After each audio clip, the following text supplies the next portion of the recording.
আমরা বলি আলহামদুলিল্লাহ, যদি বলি আলহামদুলিল্লাহ, সুম্মা আলহামদুলিল্লাহ, আলহামদুলিল্লাহি রাব্বিল আলামিন। শুকরিয়া আদায় করলাম। লাভ আছে না নাই? আছে। লাভ ছাড়া তো আমরা কোনো কিছু করতে চাই না, ঠিক না ভাই? আমরা লাভের পাবো, আমরা লাভ করতে চাই এখন ঠিক হবে, ঠিক না ভাই? লাভ দেখে আনার জন্য ক্ষতি রেখে আনি, এইটার ভিতরে সবাই প্রতিযোগিতা করছে, ঠিক না ভাই? আমরা জীবনে আরাম করার জন্য তালাশ করছি, যেমন ফজরের সময় কি সুললিত কণ্ঠে মধুর আযান, আল্লাহর ডাক আপনার কানে আসছে বেশি বেশি, ঠিক না ভাই? শুনে মনে হয় যে মাত্র আরামের ঘুম ছাপছে, ঠিক না ভাই? কি যে মজা লাগলো এই সময়ের গো, ঠিক না ভাই? ঘুম স্বাস্থ্যের জন্য 12 টাকা ভালো, ঘুম স্বাস্থ্যের জন্য 12 টাকা, কিন্তু বদলের সময় ঘুমাইতে ক্ষতি, ঠিক না ভাই?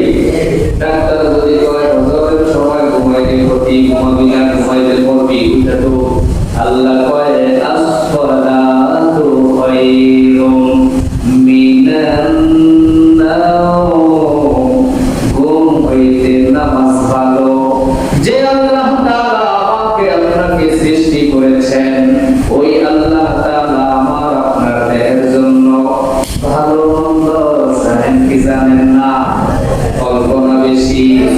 যে আল্লাহ তাআলা আমাকে সৃষ্টি করেছেন, যে আল্লাহ তাআলা আমাকে রিজিক দিয়েছেন, আমার জন্য অক্সিজেনের ব্যবস্থা করছেন, যে আল্লাহ তাআলা আমার আপনার ভালো মন্দ সব সময় হিতাকাঙ্ক্ষী হয়ে কাজ করছেন, ওই আল্লাহ তাআলা বুঝি আমার আপনার মঙ্গল চিনে না, চিনে না?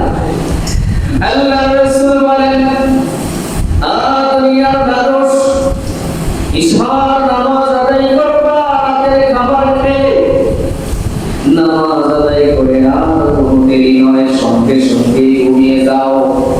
সুন্নাহ কি?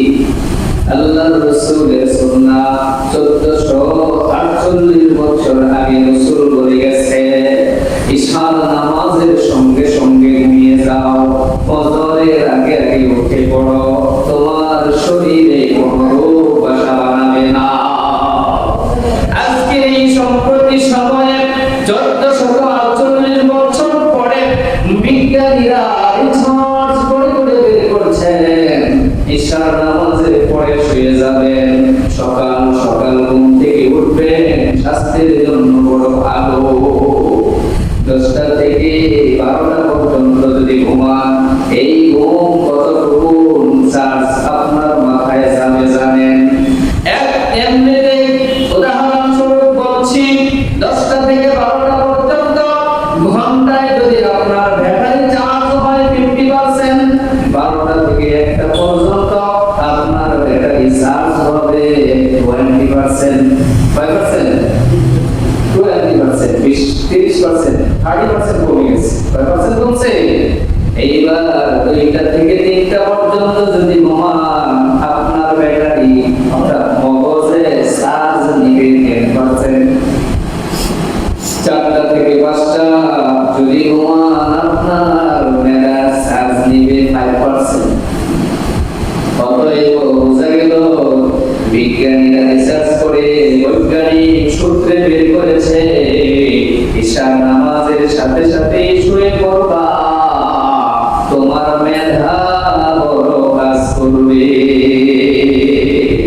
তাহলে রাতের প্রথম ভাগে ঘুমাবেন, আপনার ক্লান্তি তাড়াতাড়ি দূর হবে। রাতের শেষের ভাগে এত কাজ করবে না, কম কাজ করবে। এটা কার থিওরি? বৈজ্ঞানিক থিওরি। আল্লাহর রাসূল 1000 বছর আগে কি বলে দিয়েছেন? রাতে ঈশার নামাজের পরে আর দেরি নাই, ঘুমাও। আবার সকাল সকাল উঠে পড়ো। তাহলে দেখেন তো আজকে আজকে এই সম্প্রতি সময়ের বিজ্ঞানী আর ১,৫০০ বছর আগের রাসূলের কথার মধ্যে মিল আছে না নাই? বিজ্ঞান করতে বিজ্ঞানকে আসল বিজ্ঞানীকে মুহাম্মাদুর রাসূলুল্লাহ, আমাদের নবীর চেয়ে বড় বিজ্ঞানী আছে নাকি? আছে? আমাদের রাসূলের চেয়ে বড় ডাক্তার আছে? সমস্ত ডাক্তারের ডাক্তারকে আল্লাহ বানিয়ে দিয়েছেন মুহাম্মাদুর রাসূলুল্লাহ সাল্লাল্লাহু আলাইহি ওয়াসাল্লাম। কি ঠিক না বেশি? রাসূলুল্লাহ সাল্লাল্লাহু আলাইহি ওয়াসাল্লামের প্রত্যেকটা আদর্শের ভিতরেই আমাদের জন্য উপকার আছে নাই? আল্লাহ রাসূল বলেছেন, আমি আমার উম্মতদের জন্য ফরজ করে দিতাম, যদি কঠিন মনে না করতাম কি আমার উম্মত যতবার ওযু করবে ৫ ওয়াক্ত নামাজের আগে ওযু করবে, মেসওয়াককে ফরজ করে দিতাম। কি করে দিতাম? আল্লাহর রাসূলের সুন্নাহ। আল্লাহর রাসূল বলেন, কেউ যদি ওযুর আগে ৫ ওয়াক্ত নামাজের আগে ওযুর আগে মেসওয়াক করে নেয়, আল্লাহ তাআলা পেটের ৭০টা পীড়া থেকে তাকে মুক্ত রাখবেন। সুবহানাল্লাহ বলতে পারেন নাই? কয়টা পীড়া? পীড়া বুঝেন? রোগ পীড়া বুঝেন? ৭০টা রোগ থেকে হেফাজত করবেন কে? একটা মাত্র সুন্নতের উপকারিতা। এরপরে আল্লাহর রাসূল বলেন, কেউ যদি প্রতিবার ওযুর আগে মিসওয়াক করে, মৃত্যুর সময় তার কালেমা নসিব হবে। সুবহানাল্লাহ। সুন্নতটা খুব সময় লাগে রাতে করতে, মিসওয়াক করতে কয় ঘন্টা লাগে? কয়েকদিন, তাই না? কয় ঘন্টা? কয়েকদিনের ব্যাপার, ঠিক না বেশি? এই ছোট্ট একটা কাজের ভিতরে কত বড় ফজিলত। আল্লাহর রাসূল বলেন, মৃত্যুর সময় কালেমা নসিব হবে। বর্তমান বৈজ্ঞানিক থিওরি বলছে পেটের ৭০টা রোগ থেকে আল্লাহ হেফাজত করবে। সুবহানাল্লাহ। তাহলে এমনিভাবে আল্লাহর রাসূলের জীবনের প্রত্যেকটা কাজকে আমরা যদি অনুসরণ করি, প্রত্যেকটা কাজের ভিতরে আমাদের জন্য উপকারিতা আছে না? আল্লাহর রাসূল বলেন, কেউ যদি 10টার পিছে খানা খায়, 10টার মধ্যে যদি খানা পড়ে যায়, একটা দানা উঠিয়ে বাম হাতে উঠিয়ে ডান হাতে নিয়ে খেয়ে ফেলবে, আল্লাহ তাআলা তাকে 12,000 সওয়াব দিয়ে দিবে। 10টা আসেনি? 10টার খানা মাঝে মাঝে যদি 10টা খানা দেন, কয় হুজুর কত খানা খাইলাম? 10টা খানা খাইলাম না। 10টা খানা খায় রে, এইরকম আছে না? কথা কম না কে? আছে না? আমরা আছে। আমি বলতেছিলাম প্রত্যেকটা আল্লাহ খুঁজতে গিয়ে ডাইকানি ক্ষতি, ঠিক না বেশি? এখানে বাংলাতে আপনারা যারা বুদ্ধিমান আছেন তারা কোন কি বল? অর্থই অনর্থের মূল, অর্থই অনর্থের মূল। বলতেছিলাম ডাক্তাররা বলছে ফজরের আগে সকাল সকাল ঘুম থেকে উঠবা, যদি ঘুম থেকে না উঠো ক্ষতি। আল্লাহ কি বলছেন? আল্লাহর রাসূল আযানের সাথে মিলিয়ে দিয়েছেন, as-salatu খায়রুম মিনান নাওম। ঘুমাইতে নামাজ পড়ো, ইবাদত। নামাজের জন্য উঠলে ঘুম ছাড়া পাই কিনা? কথা কম না কে? চিন্তা করছে প্রত্যেকদিন এহেন নেই অন্য প্রতিদিন দিতে না কষ্ট লাগে। কথা কি আমি বলছি আপনাদের ভালোর জন্য না খারাপের জন্য? ওই সময় ঘুমিয়ে আপনারা রিল্যাক্স হওয়ার জন্য চেষ্টা করেন, আরাম বোধ করেন, আসলে আরাম না, আমি ক্ষতি বোঝানোর জন্য বলছি। এই সময় আমরা আরাম করে মনে করছি স্বাস্থ্যের জন্য উপকার, অথচ ডাক্তার বলছে ক্ষতি, ঠিক না? তাহলে ডাক্তারের কথা সঠিক না আপনার আমার কথা সঠিক? ডাক্তার মন থেকে এই কথাটা করতে গিয়ে আনছে ১,৫০০ বছর আগে আগে রাসূলের যে সুন্নাহগুলি রেখে গিয়েছেন, ওই একটা সুন্নাহকে রিসার্চ করে করে তারা বিজ্ঞানীরা কি বানায়, সূত্র বানায়। ঠিক না ঠিক? ভালো বিভিন্ন মেডিসিন। তাহলে ফজরের সময় ঘুমিয়ে আমরা কি লাভ করছি না ক্ষতি? কথা বল না, লাভ করছি না ক্ষতি? কথা কইতে লাভ করছি না ক্ষতি? আর করতেছেন তো ক্ষতি বুঝলাম, এটা করতেছেন না, ক্ষতির মধ্যে আছে না। অথচ আমি আর আপনি জানি কি লাভ, ঠিক না? লাভের জন্য খুশি হয়েছি। আল্লাহর রাসূল কি বলে শোনেন, কতটুকু লাভ করলে বলে। আল্লাহর রাসূল বলেন ফজরের 2 রাকাত সুন্নাত কত দামি জানি উম্মত জানি। আল্লাহর রাসূল বলেন ও আমার সাহাবীরা, ও আমার উম্মতেরা শোনো, তোমরা যদি আমাকে নবী হিসাবে বিশ্বাস করে থাকো, আমার মেনে থাকো, তাহলে শোনো, আমল করিও, ফলাফল ভালো হবে। 1500 বছর আগে রাসূল সাহাবীদের সামনে যেই কথাটা বলে গিয়েছেন, রাসূলের উত্তরসূরি হিসাবে আজকে আমি সম্প্রতি সময়ে আপনাদের সামনে সেই কথাটাই বলছি। আল্লাহর রাসূল বলে ফজরের 2 রাকাত সুন্নতের মূল্য কত বড়, খায়রুম মিনাদ দুনিয়া, সারা দুনিয়ার চেয়ে উত্তম। সুবহানাল্লাহ। আল্লাহর রাসূল বলেন খায়রুম মিনাদ দুনিয়া ওয়া মা ফিহা, তাম পৃথিবীর চেয়েও দামি, ওয়া মা ফিহা, এবং এই পৃথিবীর মাঝে যা কিছু আছে তার চেয়েও দামি। এই পৃথিবীতে কি আছে আপনি আমি কতটুকু দেখেছি, কতটুকু দেখছি? আপনি আর আমি না এতটুকু দেখেছি, স্বর্ণের বড়ি হয়ে গেছে 1.5 লাখ, তাই না? 1.5 লক্ষ না, সামথিং প্লাস মাইনাস হতে পারে। আমরা দেখেছি কিছু স্বর্ণ, এবং ওই নিজের বড় না, এই যে মাঝে মাঝে অভিযান চালায় বাইর করে করে দেখি ওই বক্স খাইতে বের করতে পারছে। ও বাবা, বেকার বললে আবার দেখা গেল কিছু কিছু গরুটাও বাইরে আছে না নাই, দেখছেন আপনারা? আমরা দেখবো না, বুঝলি আমি এতটুকু না দেখেছি। আল্লাহ তাআলা বলেন এই পৃথিবীতে আমি কি রেখেছি তোমরা চোখে দেখা তো দূরের কথা অনুমান করতে পারবা না। সুবহানাল্লাহ, বলেন না? সব কিছু আল্লাহ তাআলা রেখেছেন কার জন্য? আমাদের জন্য, ঠিক না বেশি? আল্লাহর রাসূল বলেন ফজরের 2 রাকাত সুন্নাত তাম পৃথিবীর চেয়েও দামি, ওয়া মা ফিহা, এর মধ্যে যা কিছু আছে তার চেয়েও দামি। এইবার আপনি সচেতন নাগরিক, শিক্ষিত মানুষ, চিন্তা করে দেখেন তো ঘুমিয়ে কতটুকু লাভ হলো, আর ফজর ছেড়ে দিয়ে কতটুকু ক্ষতি হলো। বুঝেন? বুঝেন? হ্যাঁ, আমার কথা আপনাকে। তাই আমরা লাভের পিছনে দৌড়াইয়া ক্ষতির ভিতরে আছি, ঠিক না বেশি?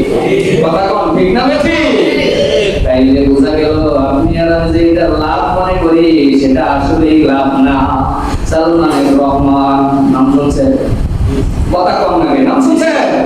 এরপরে আরেকটা যে আছে আনিসুল হক, নাম শুনছেন? আরো যে কতগুলি আছে নাম নাই নিলাম।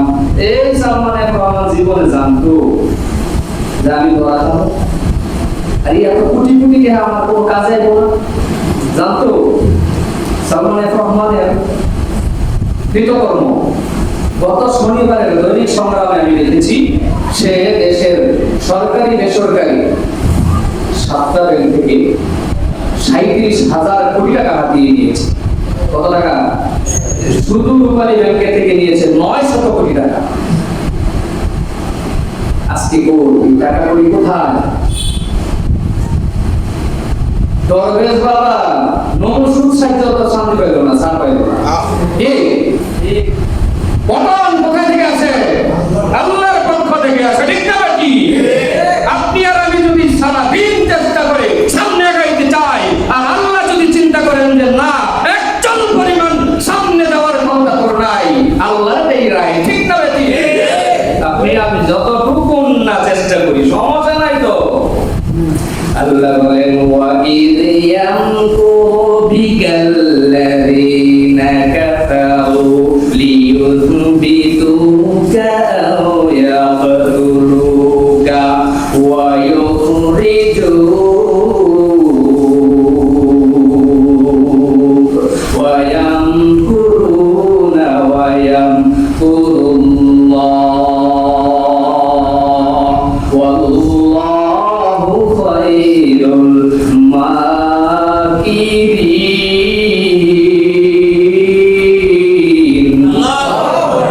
আল্লাহ কি বলে শুনেন হাবিব, আপনার বিরুদ্ধে তারা ষড়যন্ত্র করে। কি করে? ষড়যন্ত্র করে আপনাকে বন্দী করে রাখার আইন পাস করছে। কি করা? বন্দী করে রাখার, লিয়ুথবিতুকা, আপনাকে বন্দী করার আইন করছে। আও ইয়াকতুলুকা, অথবা আপনাকে কতল করার আইন করছে। আও ইউখরিজুকা, অথবা আপনাকে দেশ থেকে তাড়িয়ে দেওয়ার আইন করছে। দারুন নওয়ার বৈঠকে বৈশা বিয়াদব আবু জাহেল তড়ি গড়ি করে তিনটা আইন পাস করছে। কয়টা? তিনটা আইন পাস করে রাসূলের বিরুদ্ধে ষড়যন্ত্র করেছে। কি কইছে? প্রথম আইন, তাকে বন্দী করে রাখা। 2 নম্বর আইন, আও ইয়াকতুলুকা, তাকে হত্যা করো। 3 নম্বর আইন, আও ইউখরিজুকা, তাকে দেশ থেকে বিতাড়িত করো। এরপরে আল্লাহ বলেন ওয়া ইয়ামকুরুনা ওয়া ইয়ামকুরুল্লাহ,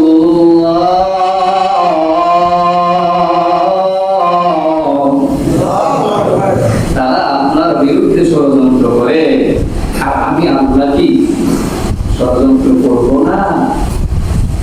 তারা আপনার বিরুদ্ধে ষড়যন্ত্র করে, আমি আল্লাহ তাদের ষড়যন্ত্রের বিরুদ্ধে ষড়যন্ত্র করি। সুবহানাল্লাহ। আর আল্লাহ যদি তাদের ষড়যন্ত্রের বিরুদ্ধে ষড়যন্ত্র করে, এই ষড়যন্ত্র জীবনে সফল হবে? জীবনেও সফল হবে না, ঠিক না বেটি? কারণ কি? আল্লাহ নিজেই বলেন আল্লাহু খায়রুল মাকিরিন।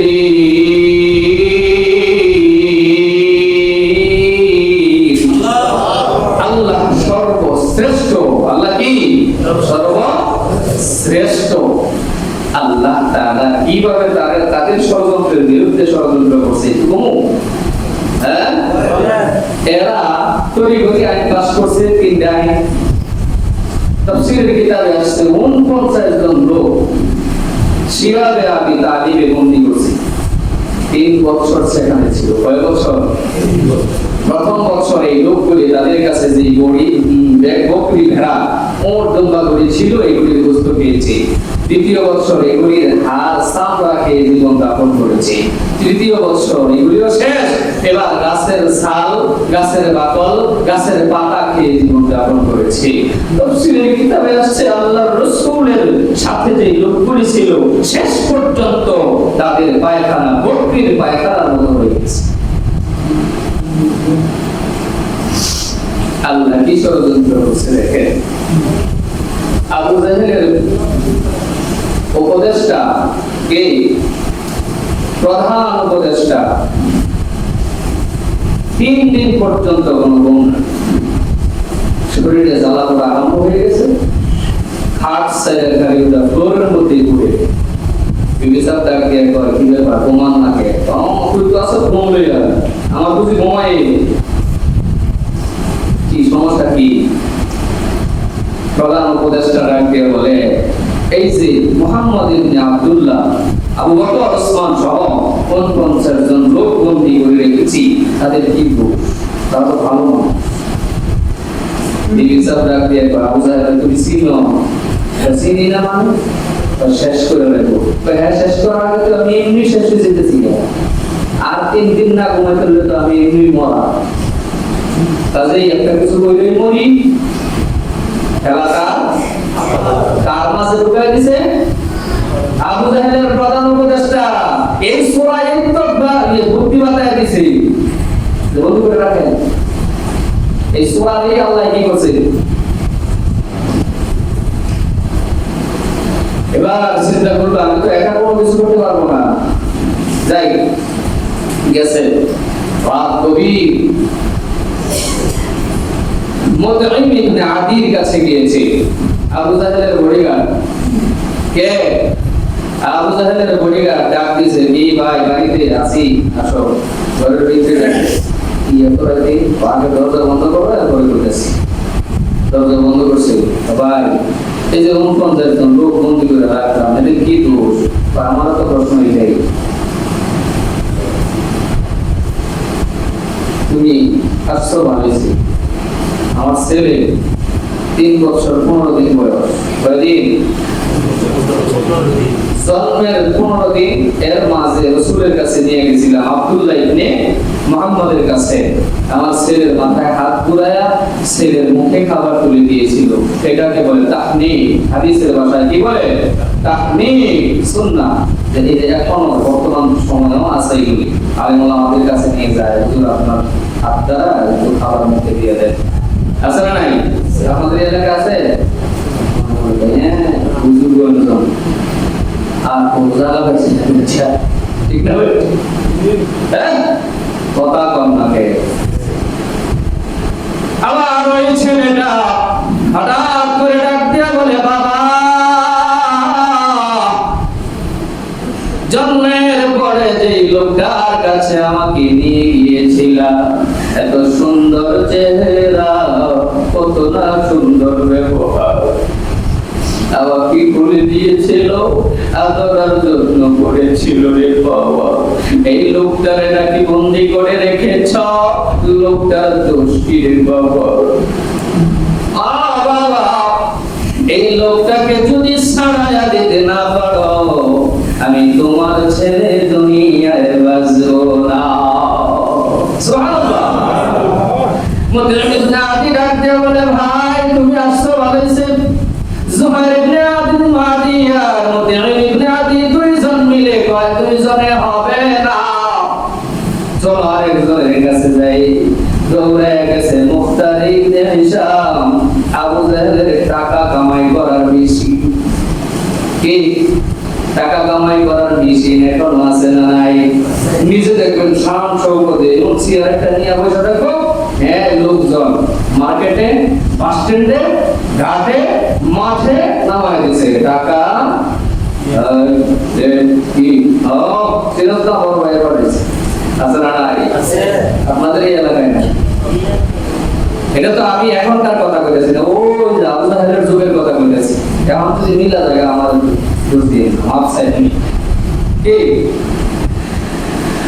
এই লোকটার কাছে গেছে।